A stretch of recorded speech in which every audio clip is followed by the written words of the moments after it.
All right. So I'm honored to introduce Dr. Zan Cammack and to celebrate the arrival of her book, Ireland's Gramophones, Material Culture, Memory, and Trauma in Irish Modernism. A few things about Dr. Cammack. After being awarded her Bachelor of Science degree in English from BYU, Idaho in 2005, Zan went on to earn not one but two MA degrees, first from Boise State University and then from the National University of Ireland in Galway, where she received first-class honors.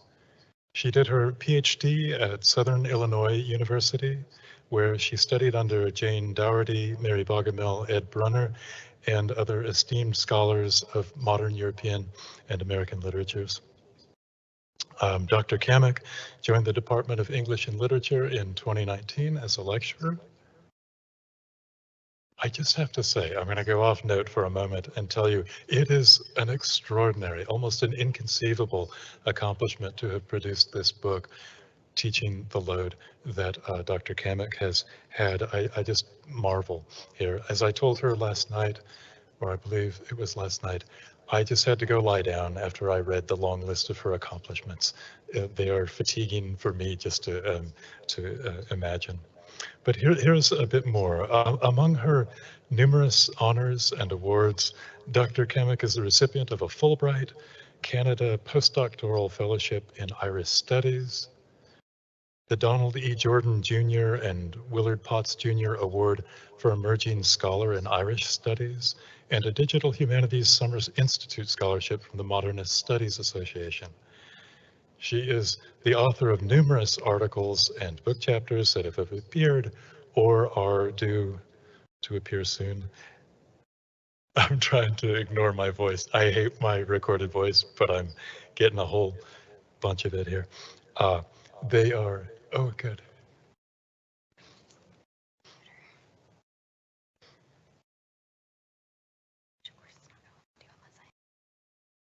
Maybe I can, oh, I can still hear me. I'm going to wait till this ends here.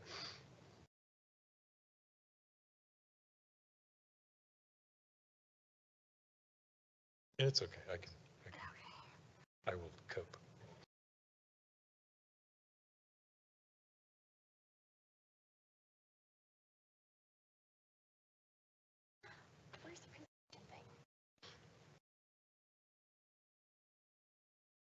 Tech support and tech support. I think you guys can.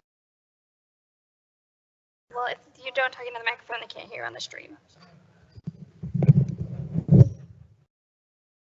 Oh, good. All right. I like this. All right. And I probably should be.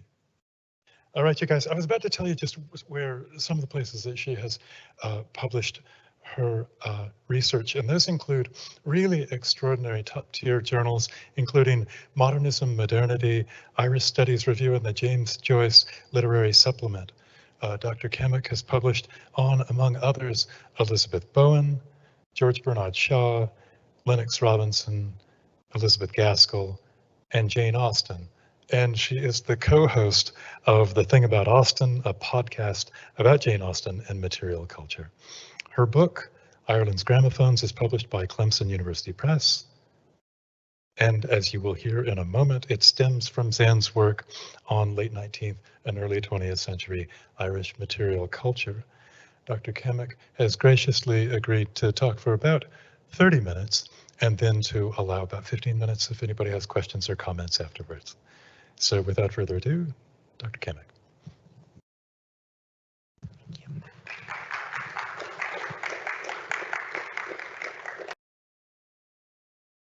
I'm going to take a moment here to reset the slideshow because I think you are all getting the fast version of it.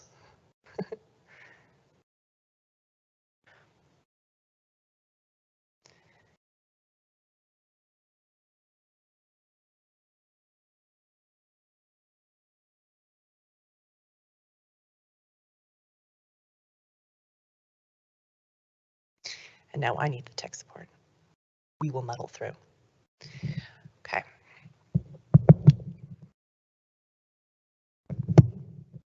Okay, can you hear me okay? All right. Before I get going too much, I wanted to start with a land acknowledgement. We here at Utah Valley are meeting on the unceded lands of Indigenous peoples, including the Ute, Shoshone, and Goshawk nations, and I just wanted to make sure that we acknowledged that before I got started.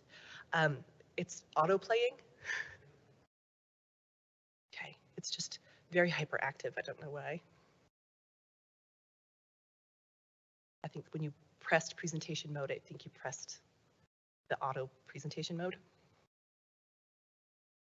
We will persevere.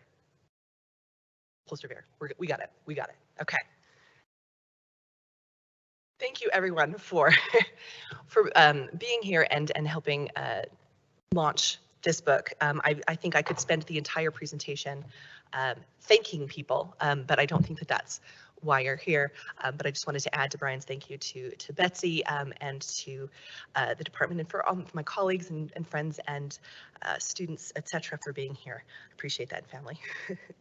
So, Ireland's Gramophones, Material Culture, Memory, and Trauma in Irish Modernism. Let's start this conversation by talking about why I chose this topic in the first place. What was the inspiration for this book? So this goes back to grad school when I was reading Elizabeth Bowen's novel, The Last September. It's a work that is based during the Irish War for Independence, and it is a book that I had read before, but was reading it a second time under the idea that that Elizabeth Bowen is obsessed with things. She likes objects, and she gives them a lot of personality.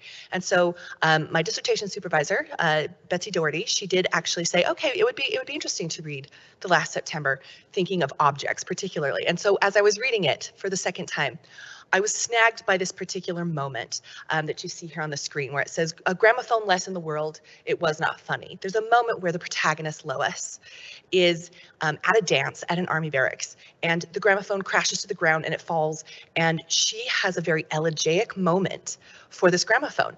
And it was a moment where I had to stop and say, okay, what is it about the gramophone that's making her react so deeply? And that was kind of the first kind of spark for this project. The next idea was to kind of think about why gramophones, why an object, a physical object, and what is that going to contribute to my understanding of the text? And that is where I come in with thing theory, which according to Bill Brown, is where we start to think about objects as things when we have to confront them as an object that has stopped working in the way that we expect it to. It's no longer just something that's passive that we can look through or just go about our daily function. It's when something breaks, something's misbehaving, something's stopping us and making us look at this object and say, what's going on here? And so this idea of interpersonal, the idea of objects asserting themselves as things, but then also us having to stop and look at that relationship and see what's going on further. So in my book, I start looking at the gramophone not as an instrument specifically, instrument being, you put the record on and it plays. That's how we expect the gramophone to work. But I wanted to particularly pay attention to the gramophone when it misbehaves. I actually at one point thought about calling this project When Bad Things Happen to Good Gramophones. The idea that an object is breaking down or something's happening to it to make it do these weird things that make us confront it in a different way. So I'm looking at the object as a thing rather than an instrument. And that's kind of the impetus for this. So going back to The Last September, when we have Lois particularly saying a gramophone less in the world, it was not funny.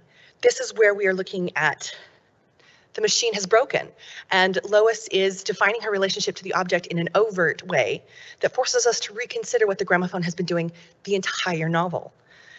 And I'll come back to this analysis a little bit later, but I wanted to point out that this particular moment in the novel is what sparked the project, as I already mentioned, and it forced me to reconsider gramophones in Irish modernism in general, because once I saw the gramophone in this novel, I couldn't stop seeing the gramophone everywhere. So gramophones proliferate in modernism. There's lots of wonderful famous examples of the gramophones popping up in modernism, but I'm particularly interested in the way that they're acting in Irish modernist works. And so you can see here's a list of kind of the most prominent texts that I discuss in Ireland's Gramophones. So we have Dracula, Pygmalion, Ulysses, Juno and the Paycock, The Last September, and At Swim Two Birds.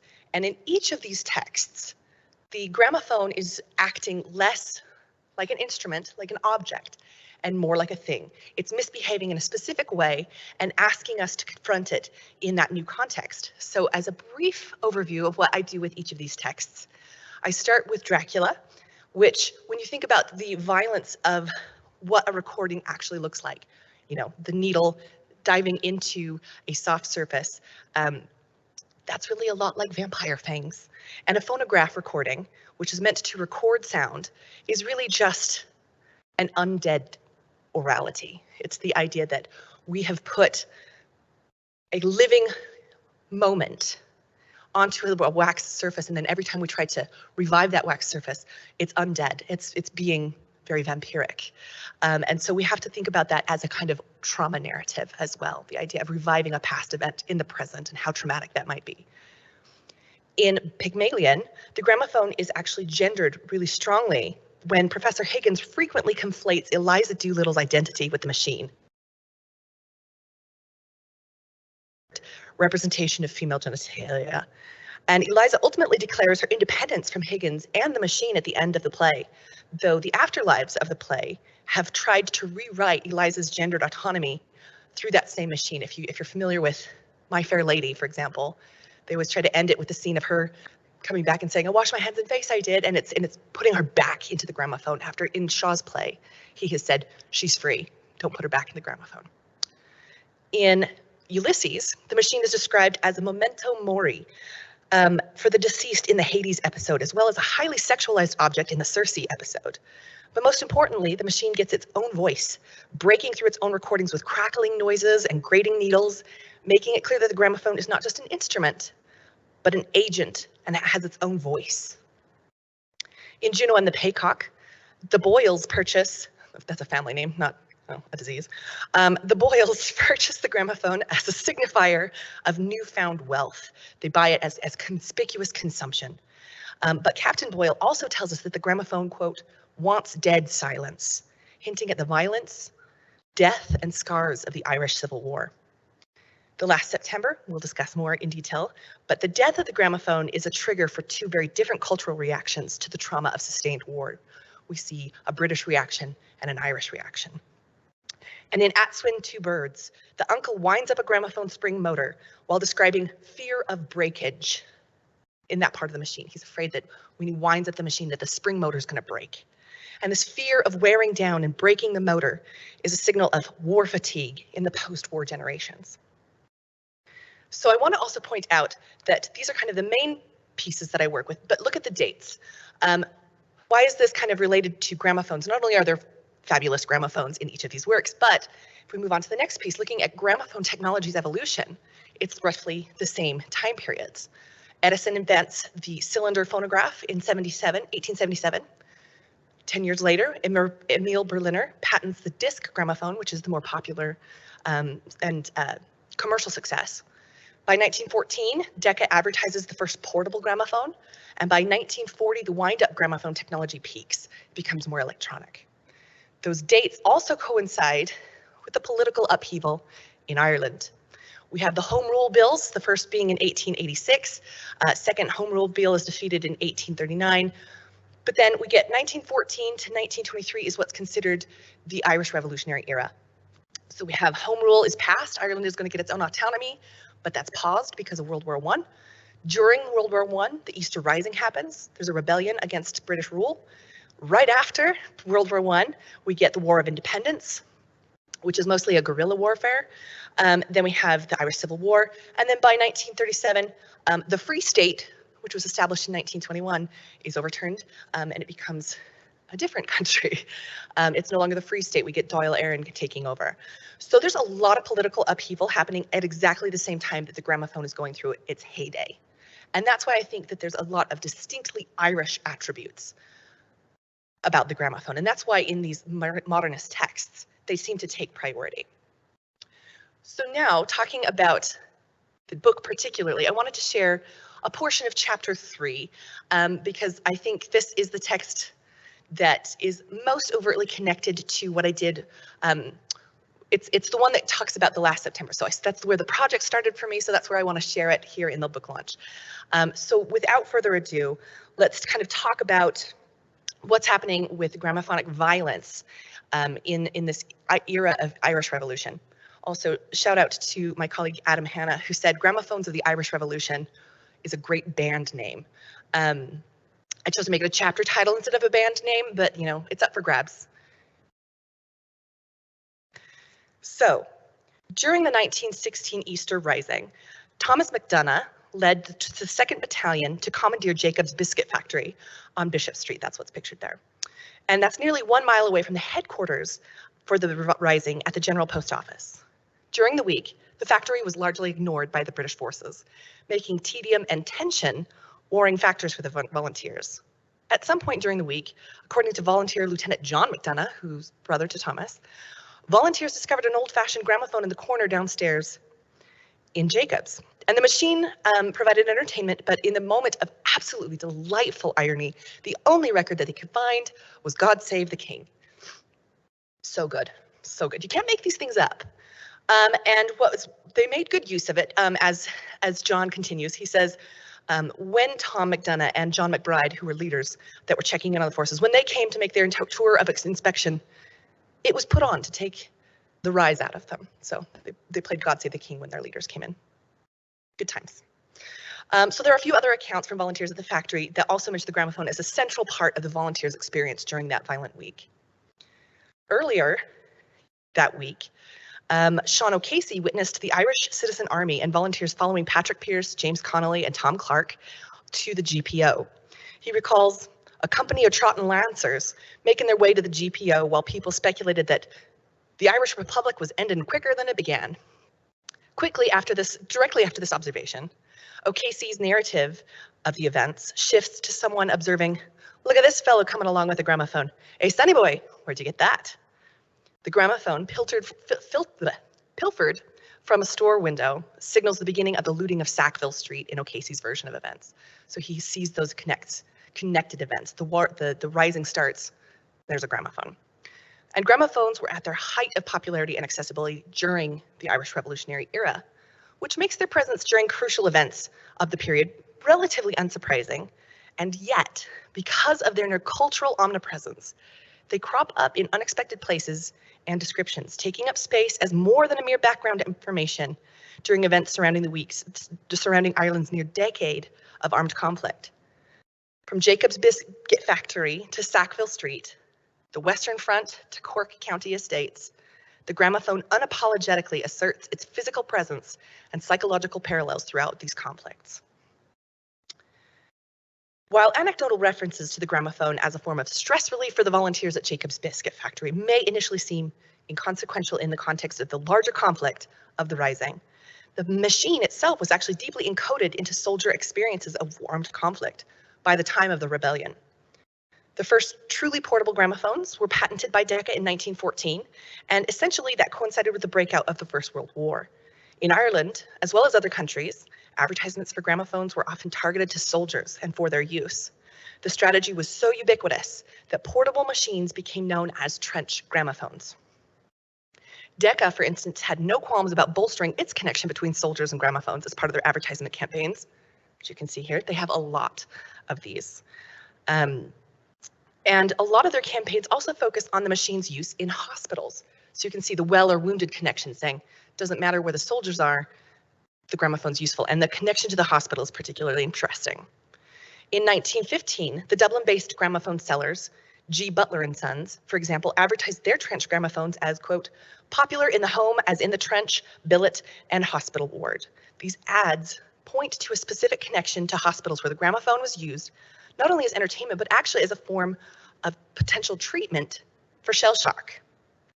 There's actually a debate, an open debate that happened in the London Times where a colonel in World War I was saying, please don't donate any more gramophones. We don't want them in the hospitals. It's traumatizing to the soldiers. Well, he didn't say traumatizing. He said it's disruptive to the soldiers. We don't want gramophones in the hospital wards. And then a commanding officer at the hospital, at another hospital, says, please send the gramophones. This is what our soldiers need. It's a way that helps them cope with what's happening. So there's an open exchange about this, and it becomes actually a political debate, a cultural debate about the treatment of shell shock. And another kind of interesting connection, if you are familiar at all with the 2014 miniseries Crimson Field, the very first episode actually has a moment where they're at a war hospital. One of the soldiers is starting to kind of panic and seize, and they rush him to the CO's office to put on a gramophone and then leave. And you can hear the soldier having this kind of really intense emotional release. Outside, the CO and the nurse are having a conversation, and the CO says, "Why does it work?" And the nurse says, "I don't know, but it does." And so even though that's kind of a contemporary depiction, it's on the nose in terms of what cultural debates were going on about shell shock and how the gramophone could be potentially a way of helping. So even though the the physical gramophone's efficacy as part of a treatment remained debatable, a Freudian-based psychoanalytical treatment called abreaction, which does rely on gramophonic principles of repetition and release of tension, was a much more accepted method of treatment. At the Richmond War Hospital in Dublin, for instance, abreaction was a standard treatment that involved soldiers re-experiencing or reliving traumatic memories in an effort to purge them of their emotional impact. Essentially, abreaction uses repetition, the release of tension, to wear down the intensity of that trauma memory. The release of tension is also a gramophonic principle. You have that wind-up machine in the engine, and releasing that over time is supposed to release that tension. It also is worth noting that since machines in the early decades of the 20th century didn't have stylus and tracking control, playing a recording over and over again would actually wear out the grooves of the recording. So by the end, if you've played it enough, there's no longer any audio to listen to. It's just become an object. And that's the idea of this trauma therapy, repeated enough that it just becomes an object. It's no longer going to have that deep emotional conflict for you.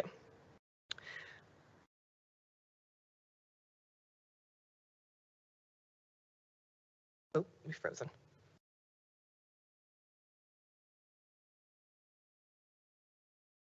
There we go. In Dublin, the Richmond District Asylum used abreaction among its many therapies, including non-invasive music therapy, to treat shock prior to and after its transition in 1916 to the War Hospital. Interestingly enough, some of the first Irish patients to experience and seek treatment for shock were not soldiers from the front lines of the Great War. Instead, they were Dublin citizens who were deeply affected by the violence of the Easter Rising. According to Collins, one of the first admitted patients after the Rising was on the 1st of May in 1916, admitting a woman with the diagnosis of melancholia due to shock. This may be the first occasion that the word shock appears in the admission books at this hospital, and perhaps Ireland more generally. And so we get this kind of locus, the Richmond War Hospital becomes this really great point of looking at tension in treatments for shell shock. But I also argue that this pattern of shock in the admissions of psychiatric hospitals in Dublin in the month following the Easter Rising suggests, to me at least, that shock or psychological trauma began to have a divergent meaning for British culture and Irish culture after the 1916 Rising, when the violence of war shifted from the Western Front to Irish soil. So now we get back to the last September. During a dance at the Army Barracks in Bowen's the last September, the dancers upset the gramophone in the next room. Lois and a British soldier, Daventry, hear its crash, and Daventry bursts out, "Thank God they've upset the gramophone," and then continues to laugh, "Done in." His relief and near glee at the gramophone's destruction is diametrically opposite to Lois's reaction, where she eulogizes the object. Neil Corcoran observes that the tone of this is hard to judge. A gramophone less in the world may not be funny. Even so, it's hardly deserving of elegiac lament. So then we have to ask, so why is Lois so distressed by the gramophone's destruction, and why is Daventry not? First, let's look at Daventry's relationship with the gramophone. And we have a depiction here of an English shell-shocked soldier struggling to cope with the psychological trauma of the Great War. Daventry has led a company of soldiers in France in 1916, and later he was an acting major. However, here in Ireland, where he's garrisoned, he's the subaltern. His demotion may be explained by his state of mind, since he is specifically identified as a soldier with shell shock, and his symptoms align with the diagnosis. His behavior is considered rather antisocial by many of the other characters in the novel, and he too reflects on these attributes in himself, as you can see up here. In his confession that he was now beginning to hate Ireland, Daventry also reveals a certain amount of resentment at being in an armed conflict he can't understand. He resists defining the current conflict as a war, but merely post-war madness in Ireland, and that infuriates him. His war was supposed to end in 1918 with the armistice, and technically it had. The War of Independence, or Anglo-Irish War, depending on political and historical perspective, was only named a war largely in retrospect. The Dáil Éireann didn't officially declare a state of war with England until the 11th of March, 1921, only 4 months before the ceasefire. From 1919 to 1921, the Irish Republican Army, or IRA, engaged in guerrilla warfare with the British government that treated the conflict as a police governance issue. So the British Army was present, but more or less treated as sitting it out. They're just kind of watching things happen. So this is an implied peace. It's an undeclared war, and this is more confusing and frustrating to Daventry since his orders are far from the actions of a resting army. He is actually charged multiple times to go and raid houses where particularly old women, new babies are present, and he's meant to flip them out of the house and search for guns, and that's his assignment on the regular. So among Daventry's chief coping mechanisms against continued violence is dancing and drinking. And the dance in the army barracks incorporates both. And Daventry initially hovers near the gramophone to ensure the continuation of the dance. He's silently also recalling his assignment from the last couple of days where he's been raiding. And so then he decides to dance. And you can see here, he's dancing with Lois, and he repeats the gramophone over and over and over again. And Lois asks, "Isn't there going to be an interval?" "Not necessarily," replied Daventry. And I love here that the way that Bowen wrote this, she didn't even break up the dialogue, which is normally what you would do. She doesn't even give the dialogue a break. Daventry and Lois are neither of them given a reprieve here. So his denial of an interval may be actually a reminder of his own lack of reprieve from armed conflict. And the repetition of the gramophone recording, the retracing of the needle over the scars of sound, the repetitive winding down of the spring motor could be a form of attempted abreaction. Surely, if he continues to play the gramophone, to replay the events of his war and his time in Ireland, things will start to fall in place, start to make sense, and relieve the strain on his mind and body that they perpetually endure. But what we're seeing here is the gramophone as, is the gramophone as an atemporal machine, a mechanism that is always reviving the past in the present. Last September is filled with the same sense of pastness, as Jessica Gildersleeve points out, observing that Bowen's backward perspective in the Last September, she purposely sets it as a past tense novel, and Bowen particularly draws attention to that. But by doing this backward perspective, the Last September anticipates traumas that have always already happened. I think that phrase is particularly interesting. So if the gramophone, for instance, is always already dead, and therefore its ghost can easily haunt the pages of the novel, similarly, the trauma and violence of the conflict that surrounds these deaths can also swirl around Lois and Daventry. So when Daventry refuses an interval between his dances with Lois, we can also see a repetition of the haunting unreality that settle on Daventry's action. If the gramophone is always replaying the past, Daventry is not really emerging from the horror of his time in France. He's still haunted by those ghosts. So he's still experiencing World War I in this atemporal moment. We have similar examples of this in Virginia Woolf's Mrs. Dalloway, when we have Septimus Warren Smith seeing ghosts when he looks at a gramophone, and also in Siegfried Sassoon's poem Dead Musicians, where the speaker of the poem is fantasizing that he's seeing all of his dead friends dancing, and then realizes it's not real and says, "For God's sake, turn off the gramophone," which is very close to what Daventry has said once the gramophone breaks. So this war makes no sense to Daventry, and how could it? He's still reliving the previous war. There's no interval. He's stationed in Ireland, a country considered by the British government to be part of the United Kingdom, and his duties are to raid unprotected houses for weapons to fight in an undeclared war. When the gramophone breaks, it's uncertain whether Daventry is succumbing to the madness he feels he's always on the verge of, or is he emerging from shock through a literally smashing finale of abreaction therapy. Either way, the gramophone's death is a definite action that relieves Daventry of some burden, and it is a distinctly English resolution. Daventry is coping with the Great War, not the real one, not the current one, and Lois, on the other hand, is trying to pretend that that war hasn't happened at all. Lois is contrasting and deep reaction to the machine's death, forces a rereading of her interactions with the machine throughout the piece. She experiences certain moments of the novel as though she were an extension of a gramophone or vice versa. For instance, one evening when the many inhabitants of Daniel's town can't sleep, Lois's cousin Lawrence conjectures what would have happened if Lois's mother hadn't married her father. And in his musings, Lois naturally was not born at all. Then, as if to remind him of her presence, quote, Lois, child of that unwise marriage, was playing the gramophone in the darkness. Moments later, when Lawrence bangs a chair on the floor to make Lois turn it off, she complies. And then we get this quote. The music broke off with a shock. There was a tingling calm as after an amputation. We're seeing a lot of word of shock here being important, and tingling, an amputation being another violent image here. With this war, and the gramophone is paired with Lois as an extension of her own body. To turn it off is like an amputation. So Lois constantly turns to the gramophone as a source of identity in the novel, not just memory, and she relies on it to some extent as her own way of coping with the trauma of things that are happening around her.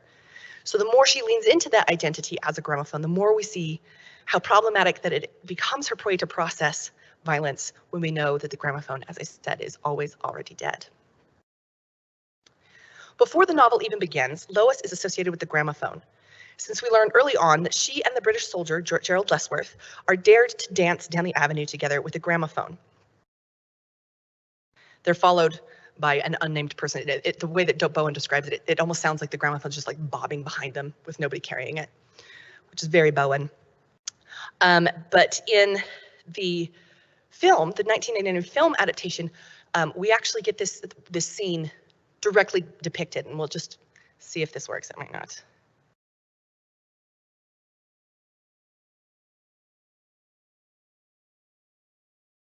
That would be a negative. That's okay though. In this scene, we do actually see Gerald and Lois dancing down the avenue. He's in his army uniform, and the person that they chose to have carrying the gramophone, even though it's unnamed in the novel, in the film adaptation, they have Daventry carrying the gramophone, which is just bonus points for John Banville for making that happen. Because I think that makes sense that he's the soldier that would be attached to this, even though in the novel it's probably not him. In the novel, she tries to recreate this scene. So the scene that we show here, that was supposed to be shown here, is one that happens before the novel even begins. But here, in the novel, Lois actually is trying to remember the scene. And she's trying to recall what happened on the avenue.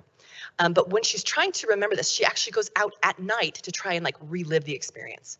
And while she's out dancing on the avenue by herself at night, she's interrupted by a passing trench coat, is what she called it, but it's an IRA soldier. This is the first depiction of Lois's encounter with the realities of the guerrilla war surrounding her, and it jars her faith in her ability to accurately represent any of her experiences.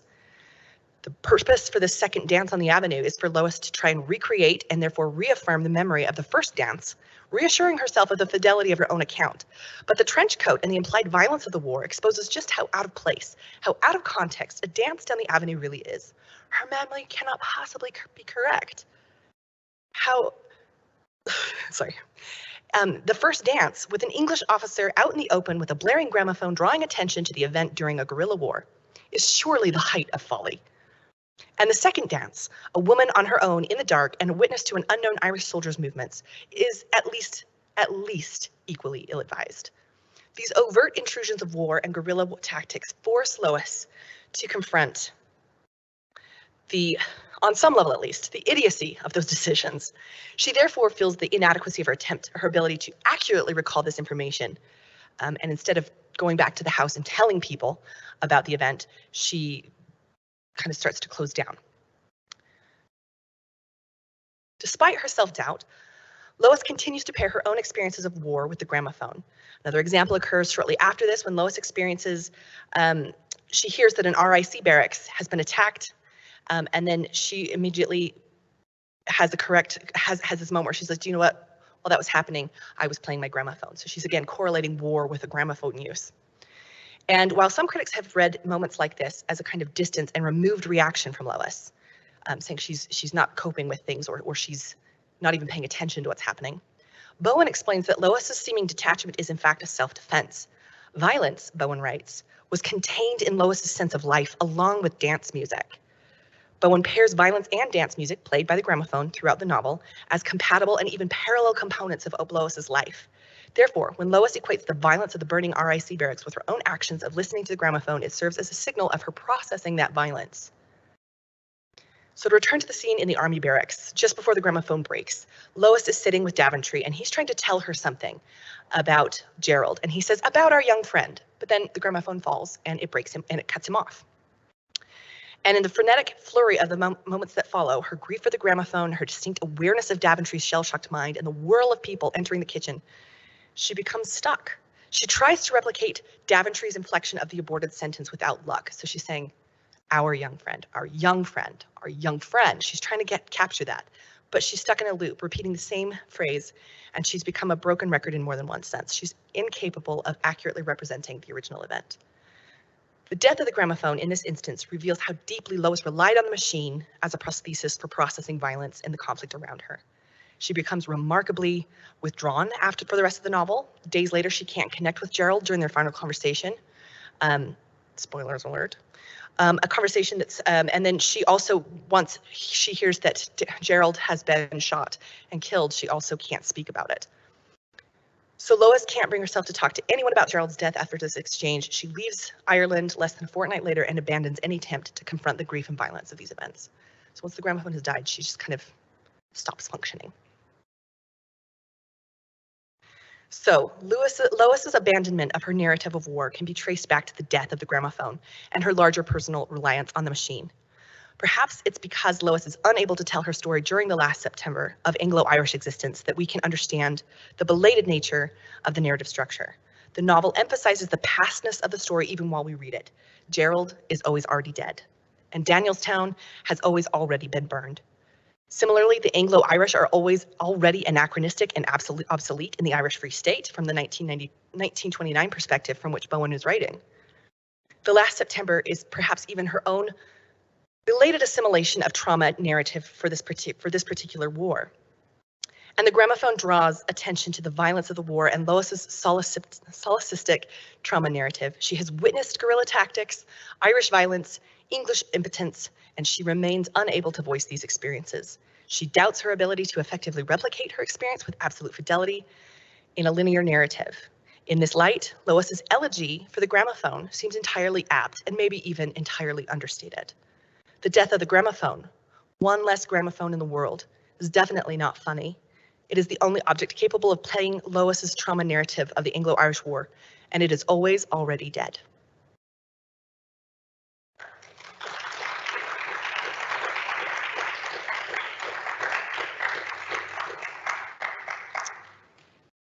Do we have questions? I guess I'll be my own MC. Do you have questions? Brian, yes.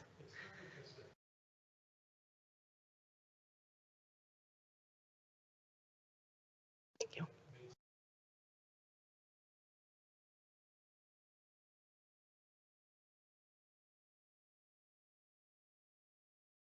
Mm-hmm. Yeah.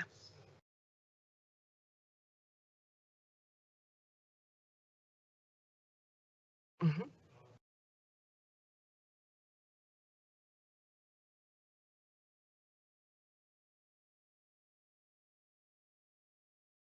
Mm-hmm. Yeah.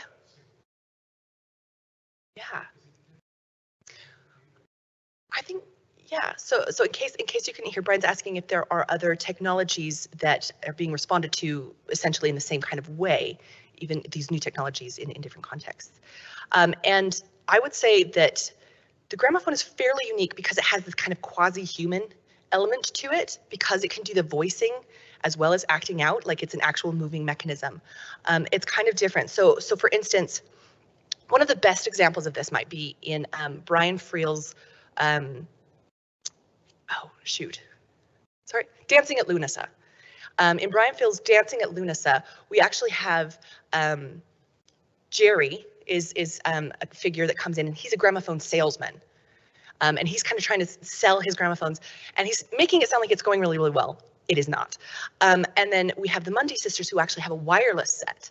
And the wireless set is also misbehaving. It just like turns on in the middle of the play, and they have their amazing dance. But we're having two different kind of machines kind of dueling in that piece. But I think the wireless doesn't have the same kind of effect because it's not a moving kind of mechanism. It's not something that you physically handle and treat as something that's fragile in the same kind of way. So other technologies definitely still have, I think a lot of the new technologies, new medias, definitely have ghostly elements. Another example of this would be Samuel Beckett's play Embers, which is a radio play. It's all about this ghostly hauntingness, but he also has someone who's saying that they're supposed to be like, they always carry their gramophone with them, but they forgot it that day. So we're having a lot of like dueling medias during this era, which is really fascinating, but the gramophone seems to have this very tactile element that a lot of other new medias don't seem to have the same level of. Yeah, thank you. Other questions?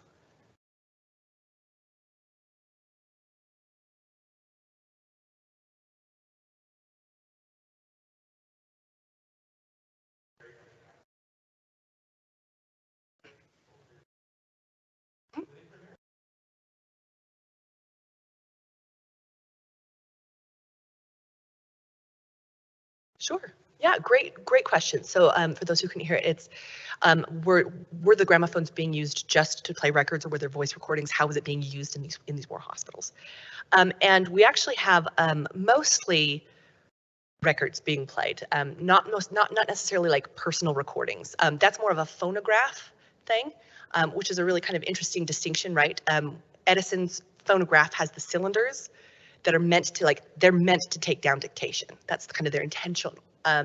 Whereas the mass-produced disc gramophones are meant to be, kind of like I said, just the mass-produced, make quick records. And so we do have a lot of accounts of a lot of soldiers using gramophones in the trenches, physically in the trenches. That was a big deal to have one in the trench. We also have accounts of here in the U.S. Actually, we had people running campaigns not just to donate gramophones, but donating gramophone records.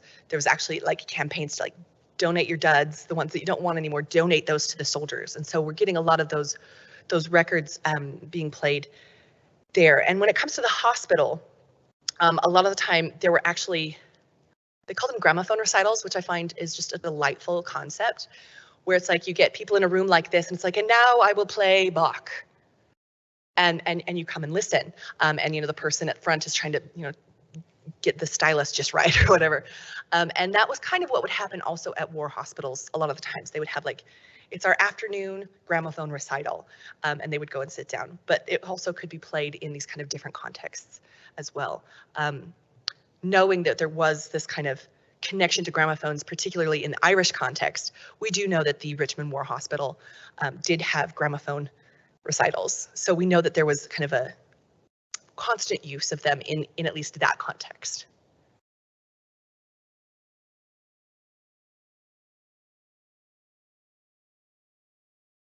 Mm-hmm. Yeah.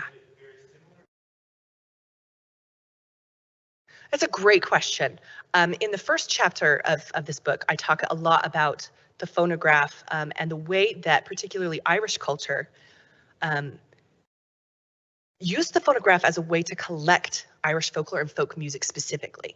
That was the Irish Folklore Commission was set up in the early 1900s, and that was its like #1 objective, is go out and send people out with what they called ediphones, and go out, collect as much folklore as you possibly can, bring it back to us, and then it was either transcribed, or they tried to keep some of the cylinders. They do still have some of these cylinders in the archives at the folklore collection at University College of Dublin. I was able to go and visit, and I got to play with their Ediphone. Play is a bit strong. View very politely their Ediphone and some of their cylinders. But the idea of kind of go out and collect it and bring it in was really, really popular at this time. But as I kind of mentioned at the beginning with Dracula, the idea of undead oralities, Ireland has a very vibrant oral culture. And the moment that you try to convert oral culture into a cylinder or a transcription, things are lost. And so there's some really, really interesting and wonderful work that's been done by the Folklore Commission and the collection. But there's always that tension that's at play when you go out and collect folklore in that way. So it wasn't played as much, but actually one of the biggest industries in records at this turn of the century was actually Irish folk music. Fiddle music particularly was one of the hot items. If you were going to go get a record, you're going to get a Michael Coleman fiddle record, and that's going to be like everybody wants one of those. Those are the hot cakes. So thank you for your question. Other questions? Yes. Yes, thank you. So she asked more about this photo. So this photo was taken in 1900, and it is on the island of Inishbiggle. And you can tell it's kind of the first time that these individuals are getting to enjoy a gramophone. It's the Inishbiggle, the island itself, is actually really quite small, and it's an island, obviously. So it's cut off from a lot of connection. And so this was an image that was taken. A doctor was traveling with his gramophone. He took it out into this work field and turned it on for these workers. And you can, I love that, like, there's that lovely like table that's right there for the gramophone. I'm like, no, put it on the rocks. But you can see that there's this kind of fascination with the object, and that the object itself, one of the things I love about this is that they're not just listening, right? They're actively staring at this object. It's a physical piece of art. Which, I mean, I'm biased, of course, because I like gramophones, but I do think that they're a stunningly aesthetic object. And so it's a visual as well as an oral experience for these. Yeah.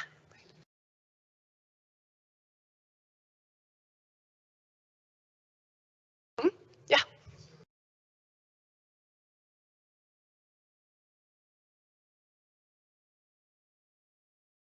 Yeah. Right. Yeah. Excellent. So it's kind of the trajectory of when do they become commercially kind of a viable thing for people. So again, the first patent from Edison is 1877. By the turn of the century, they're no longer like novelty objects. They're things that people are familiar with. But I would say it's around 1910 to 1920 is when their commercial aspect of it really takes off. So there are advertisements I saw during this period where you can get a base gramophone for like £5, and then up to like £50. Like there's a big gamut of how ornate, how awesome do you want your machine. But yeah, it's around, and that advertisement particularly with those prices was in 1912. So that's around the time where it really becomes a commercial boom. And I think that's also once the recording industry starts to take off, because gramophones take off, phonographs not so much in the commercial sense.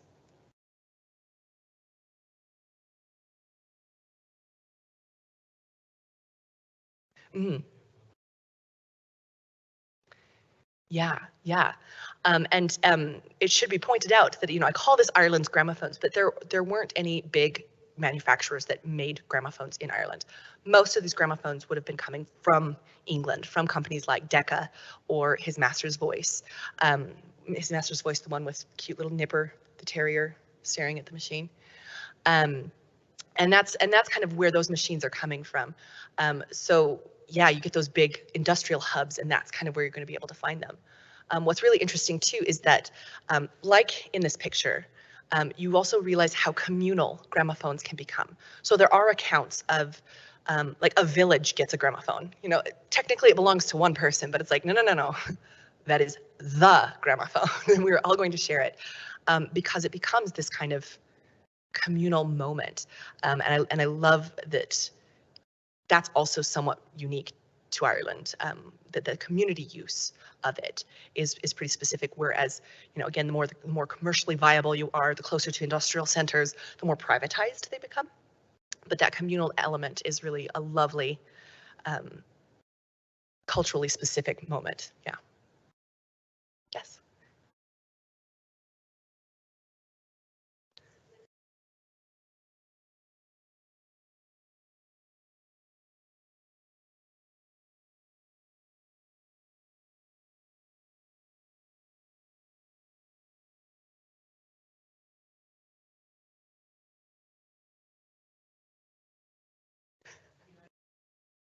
Yeah. So of course, so she's asking about, how does, you know, if I'm equating the gramophone to Irish identity through this very specific period, what happens afterwards, after its kind of heyday is over, what happens to that kind of identity? Is that accurate enough? So what's interesting here is that, of course, you know, Ireland isn't the only country that's obsessed with gramophones, right? It's everywhere. But I do think that there's this very specific kind of culture connection that's happening through the traumas, through these very specific traumas that aren't happening elsewhere. So it's a very specific relationship that's happening. Once we hit the heyday, 1940s kind of the cutoff for like gramophones and their mass appeal as far as the primary new media that people are consuming. What's interesting about this, and so I in the coda of my book, it's all about the afterlife of the gramophone. And because we are seeing it replaced by either electric gramophones instead of the wind-up one, and that's specifically what I'm talking about, is the wind-up gramophone. So we see it kind of being replaced by electric motors, or you can hook up your wireless to the gramophone, those sorts of things. Then we also, you know, once you get into the 70s and 80s, you're getting all sorts of different new media technologies. But what's interesting is that the gramophone continues to pop up in the literature beyond this, and it's always still popping up as these kind of misbehaving gramophones. And so you're still seeing, you know, in 1950s literature, you're still seeing someone like reviving this antique gramophone. I actually argue that in the coda, the last kind of major work that I deal with is actually Brian Friel's play, The Gentle Island, which is one of his lesser known, less performed works. And in that, it's based right at the beginning of the Irish Troubles in the Northern Ireland. And so we're starting to see a lot of the tensions that were happening in the early part of the 20th century, this idea of what's Irish nationality. You know, we now have a border between Northern Ireland and the Free State, like all those tensions that never really fully got resolved in the early 20th century are what kind of kickstart the Troubles. And what's interesting in Brian Friel's play is that there's a moment where one of the characters actually revives an old gramophone. He pulls out a gramophone, turns it on, and then the moment that he does that, he gets beaten up pretty severely. Like weird, bizarre violence has broken out the moment he turns on that gramophone. They're pummeling on him while Oh Susanna is playing in the background. And it's so shocking that I think that Friel had to be drawing on this cultural identity of the gramophones that came before. He's seeing all the connections that the gramophone has had, specifically for Ireland, that when you revive one, you still have to deal with all the stuff that never fully got dealt with. You know, the tensions in the gramophone haven't been fully resolved. As far as other new medias, I don't think other new medias have the same. I mean, and obviously I haven't done deep studies in all the other different types of new medias. They don't seem to have the same kind of like deeply embedded kind of, again, when Brian was asking about this, that kind of tangible element, that physical connection to it. So I think it's interesting to see the way that the gramophone continues to play out, even in very contemporary plays. Enda Walsh's Ballyturk, which is only, I think, 10 years old or less, has a moment where a gramophone record is like smashed against a wall, and so it's like it's still being used in Irish literature and theater.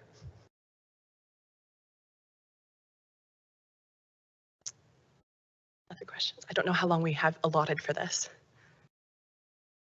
Okay. One last question if there is any.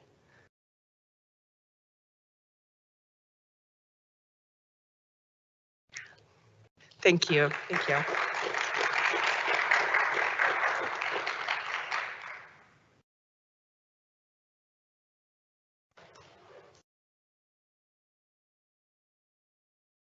As one last kind of thing, there are flyers on the back table back there for, so because of chain supply issues, we weren't able to have physical copies of the book here today. But there are flyers on the back table to give you information on how to purchase this book, as well as discounts, a 30% discount for you to purchase it. So just letting you know that that's there if you're interested. And thank you very much for coming.